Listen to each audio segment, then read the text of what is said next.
Bonjour à tous, infiniment heureux de vous retrouver pour partager avec vous le Chitat du jour. Aujourd'hui, nous sommes le vendredi de la Parashat Matot Maseh, Yom Shishi, Erev Shabbat Kodesh. La veille du Shabbat, Chavtet Tammuz, 5785, le 29 Tammuz, 5785. Et dans quelques instants, nous allons démarrer notre Chumash du jour.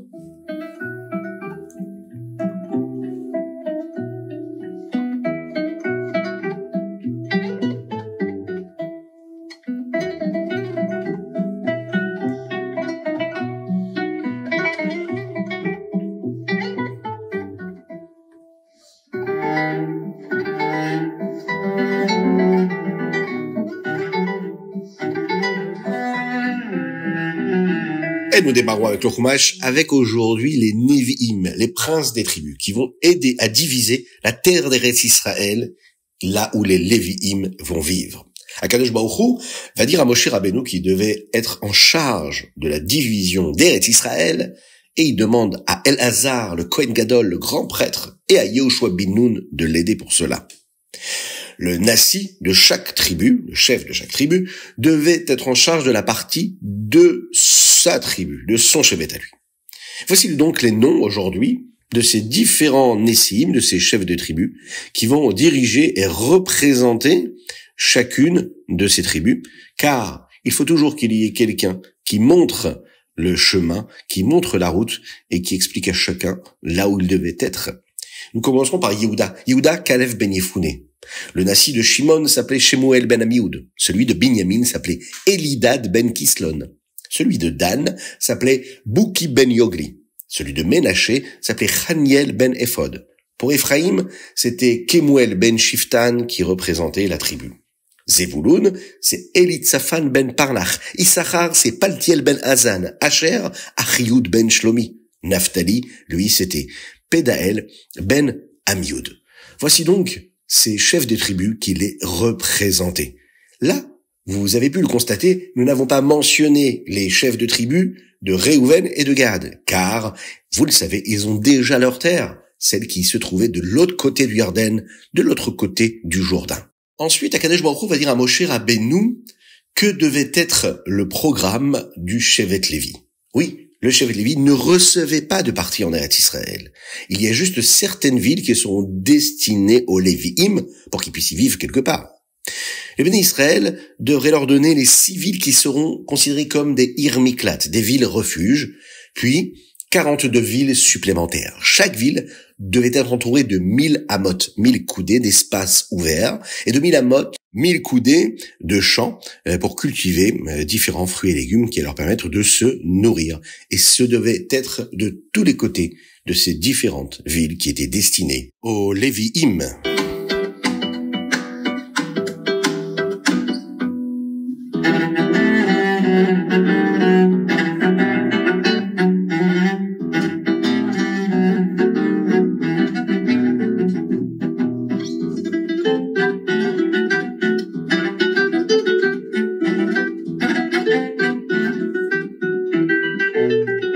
Et nous passons au Tehilim du jour. Aujourd'hui, nous lisons du 140 au 158. Il y a 10 Tehilim. Pourquoi?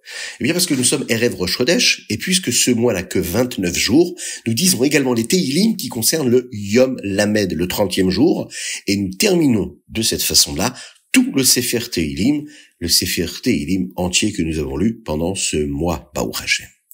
Le Rabbi de Lubavitch a parlé une fois lors d'un Farbrengen, lors de ce grand rassemblement chassidique, du petit paragraphe qui précède presque chaque chapitre dans les Tehilim et qui nous dit de quoi parle le chapitre. Le Rabbi a dit que même si nous ne savons pas qui a écrit ces paragraphes, presque tous semblent montrer correctement le sujet qui est abordé dans le chapitre. Dans le chapitre Kouf Mem Aleph, le 141, il est dit que ce chapitre nous enseigne qu'un juif doit prier Hachem pour qu'il l'aide à ne pas dire des choses qu'il ne ressent pas vraiment, c'est-à-dire qu'il soit sincère. Kon tefilatik toret lefanecha mas'ad kapayim minchat harev.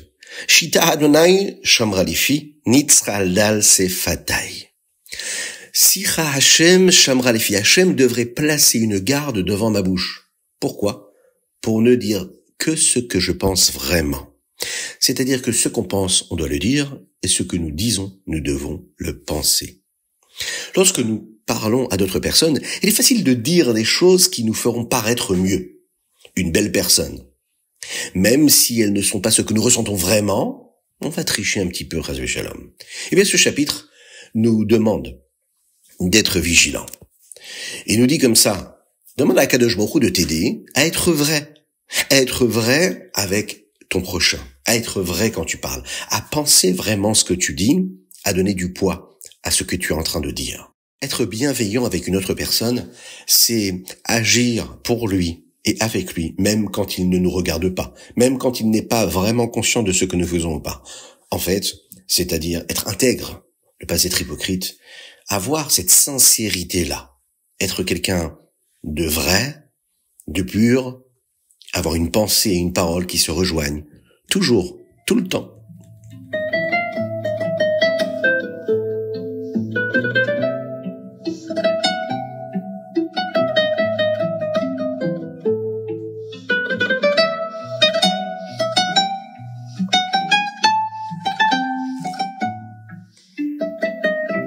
Tania, aujourd'hui nous sommes dans la Yigret Teshuvah, Perek Yud Aleph. Nous avons appris qu'un juif est capable de ressentir à la fois la gravité, mais aussi la joie quand il fait Teshuvah. La gravité, de la prise de conscience de ce qu'il a pu faire, mais aussi également cette joie véritable qui est nécessaire. On sait, elles proviennent de raisons différentes, ces émotions-là. La gravité vient de la Teshuvah Tata'a, le premier niveau de la Teshuvah, celui qui est inférieur. On l'a dit, d'avoir la rachmanout, la compassion pour la neshama, pour notre âme, et de se sentir mal pour toutes les fautes que nous avons commises. Car c'est elles qui vont entraîner la shrina, la présence divine, et la neshama, notre âme, en galoute, en exil. La joie, elle vient de la tchouva ilaha, c'est-à-dire le niveau supérieur du retour vers Dieu. Du fait de pouvoir prier, d'étudier, et de faire les mitzvot avec un niveau de vitalité qui est nouveau, qui a été renouvelé, qui est donc beaucoup plus puissant, nous l'avons dit, c'est un niveau de concentré, de rapprochement d'Hachem, après avoir fait la tchouva tata. Nous avons appris également que même la partie de la tchouva où nous nous sentons mal à propos des avérotes que nous avons commises, peut apporter aussi de la joie, de la simcha. Lorsque nous avons la émouna, nous avons la foi, nous avons la confiance en Dieu, le bitachon qu'Hachem nous a pardonné et qu'il nous pardonne toujours nos fautes, de se dire que même si nous avons fait une avira, nous avons enfreint la loi, nous n'avons pas eu un comportement qui était normal, et que nous avons fait teshuva, on sait qu'Hachem est là et qu'il nous attend et qu'il nous soutient et qu'il sera là pour recueillir notre teshuva. C'est ce qui nous apporte de la joie, une joie énorme, une simcha de savoir qu'il y a quelqu'un qui est là pour nous pardonner. Aujourd'hui, le Rabbi Shlomo Zalman nous en dit un peu plus sur la façon dont nous sommes si sûrs qu'Hachem nous pardonne. Nous disons chaque jour dans la tfila, Baruch ata Hashem chanun amarbel isloach. Béni sois-tu Akadosh Baruch Hu qui est miséricordieux et qui pardonne beaucoup. Amarbel isloach. Nous disons aussi quelque chose de similaire lorsque nous demandons à Hachem de nous pardonner le jour de Kippour. Akadosh Baruch Hu nous pardonne. Sinon, comment nous pourrions prononcer le nom d'Akadosh Baruch Hu dans une bracha, dans une bénédiction? Ce serait ce qu'on appelle une bracha levatala, une bénédiction en vain. Si nous disons que factuellement, à Marbel Isloach, Akadosh Baruch Hu nous pardonne, alors ça veut dire qu'il nous pardonne toujours. Ça veut dire qu'Akadosh Baruch Hu, il nous assure ce pardon-là. Si nous demandions à une personne de nous pardonner de l'avoir blessée, elle pourrait l'accepter. Mais si nous continuons à la blesser encore et encore, eh bien, elle manquerait de patience et ne voudrait plus nous pardonner, Chas v'Shalom. Mais les midot, les attributs d'Akadosh Baruch Hu ne s'épuisent jamais. Nous demandons à Akadosh Baruch Hu 3 fois par jour de nous pardonner dans la Hamida, même si nous continuons à faire les mêmes erreurs. Et chaque année, le Yom Kippour, nous demandons à Hachem de nous pardonner pour les mêmes avérotes que nous avons commises en général. Nous savons qu'Hachem nous pardonnera toujours, tout le temps. Rien que cela, ça nous apporte de la joie. Si un juif, Chas v'Shalom, que Dieu nous en préserve, commet une avéra et pense, il se dit, bon, eh bien, c'est bon de faire cette avéra, je la ferai, et puis ensuite je ferai tchouva. Ertav et Hachouv, ce que nous appelons. Je pêcherai, et ensuite je reviendrai vers Dieu. Eh bien, a priori, Hachem ne l'aidera pas à faire tchouva. Mais quand nous avons prié, avant de demander à Hachem de nous pardonner, nous demandons de l'aide pour faire une tchouva qui est appropriée. Le jour de Kippour, nous demandons d'abord à Hachem de nous aider à ne plus commettre d'avérotes. Cela montre que notre tchouva est réelle. Nous ne fions pas seulement au pardon d'Hachem, on montre de la bonne volonté. Et même si une personne pense comme cela, et qu'elle fait la avéra, et qu'elle se dit je ferai tchouva après.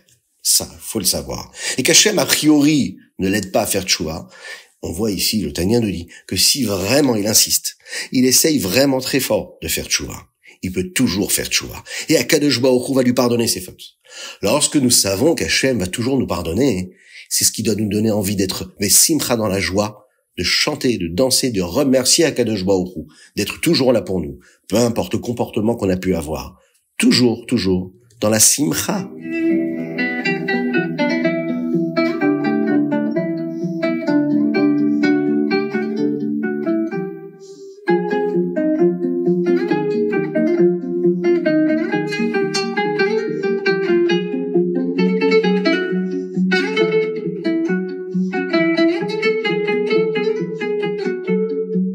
Yom Yom Chavtet Tammuz.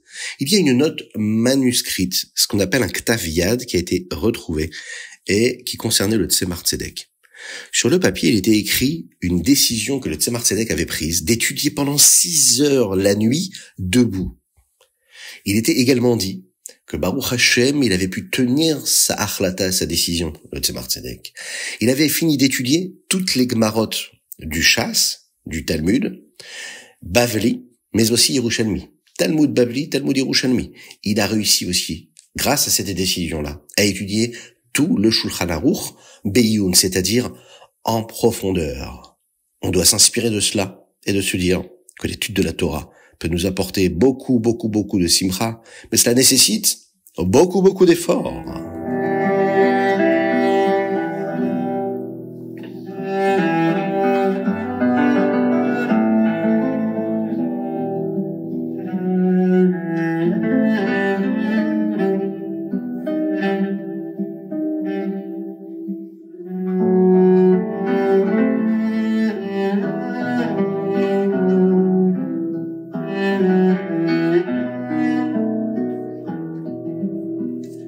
Et nous passons au Rambam du jour. Aujourd'hui, nous étudions Ilchot Shemitah Veyovel, mais aussi Ilchot Beit HaBechira pour le 3e chapitre du jour.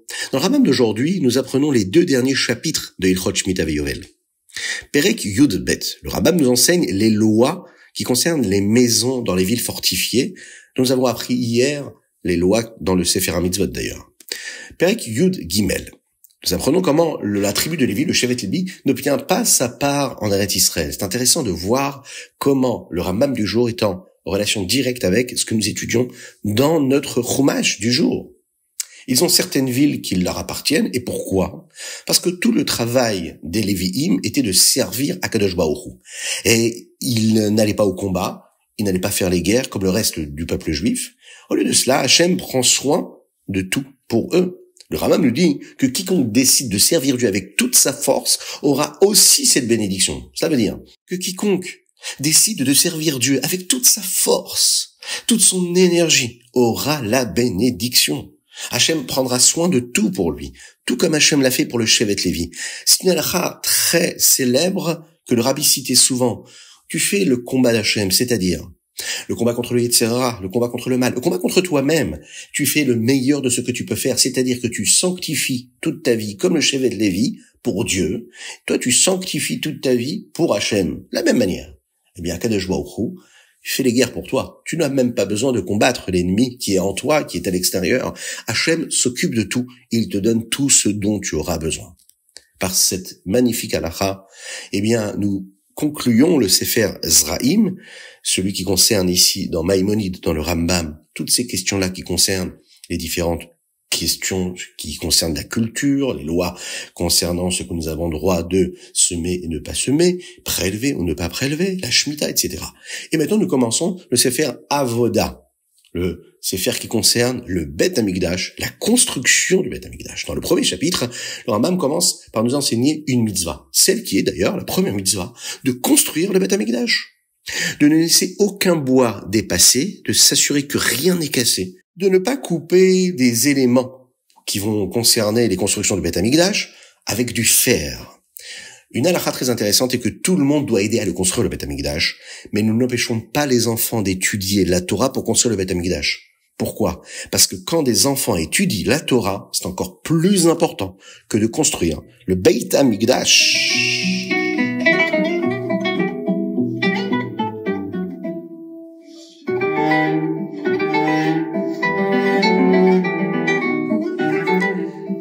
voilà, c'était le Chitat du jour. J'espère que vous avez passé un bon moment. Pensez à le partager avec vos amis. C'est important que tout le monde puisse écouter et étudier le Chitat du jour. Par cela, vous serez bénis. D'ailleurs, soyez tous bénis. Soyez bénis matériellement et spirituellement, avec une énorme pensée pour tous les otages en Eretz Israël et en dehors d'Eretz Israël. Qu'Akadosh Baruch Hu les libère tout de suite et maintenant. Vous pouvez dire Amen là où vous vous trouvez, que ce soit à la maison, que ce soit en voiture. Vous pouvez demander à Akadosh Baruch Hu, avec exigence, de nous envoyer le Mashiach tout de suite maintenant, de donner de la grande Hatzlacha à tous les soldats d'Eretz Israël, à tous les soldats de l'armée d'Hachem, qu'on puisse, Be'ezrat Hashem, tous se retrouver tous ensemble avec le Mashiach, un bon Rosh Chodesh du mois de Menachem Av, qu'on soit tous consolés avec la construction du Beth Amikdash, qu'Hachem guérisse tous les malades et parmi eux, Avraham Nissim Ben Sultana. N'oubliez pas de nous envoyer vos dédicaces pour célébrer un anniversaire, une bonne occasion, un yortzeit, une inskara. N'hésitez pas à le faire, chitat.fr. Vous faites dérouler la première page et vous avez les informations tout au bout. N'hésitez pas également à nous soutenir, à vous abonner au Chitat, afin que nous soyons forts, puissants, pour pouvoir diffuser encore et toujours le Chitat du jour.